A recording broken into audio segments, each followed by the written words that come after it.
Voici les 12 ambassadeurs de la paix de la région de Gbeke, leaders politiques, religieux ou communautaires, intellectuels ou simplement membres de la société civile. Ces personnes, dont 2 femmes, sont selon la Fédération pour la paix universelle, FPU, à la fois vecteurs et acteurs de développement, de dialogue, de réconciliation, de coopération. J'ai une unité de transformation de manioc qui emploie des jeunes filles mères.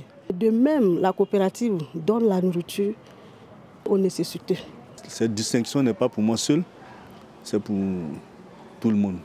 C'est pour tous ceux qui œuvrent pour la recherche de la paix. A marqué cette cérémonie de distinction, l'exposé sur les 5 principes de base de la paix selon la FPU, Dieu, Père de l'humanité, l'homme spirituel avant tout, la famille, école de l'amour. Pour que l'humanité puisse trouver la paix, et en particulier notre nation, la Côte d'Ivoire, nous avons besoin de sortir de l'antagonisme et entrer véritablement dans une dynamique de synergie, de coopération. Nommé président d'honneur du Conseil de paix conduit par Norbert Yao, Jean Kwasi Yabonoa annonce un programme de sensibilisation, non sans inviter les populations de Gbeke à la culture de la paix au regard des récents événements de Bouaké. Je me réjouis effectivement d'être aujourd'hui distingué ambassadeur de la paix, mais je me réjouis davantage que ça donne une leçon au lendemain de ce qu'on a connu à Bouaké.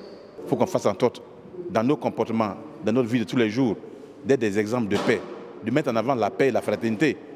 Parce que quand on la perd, cette paix, on a tout perdu. La section ivoirienne de la Fédération pour la paix universelle, dirigée par le journaliste Kassaï Lazare, ex-directeur général de la RTI, est créée en 2008 et compte plus de 3000 ambassadeurs de la paix.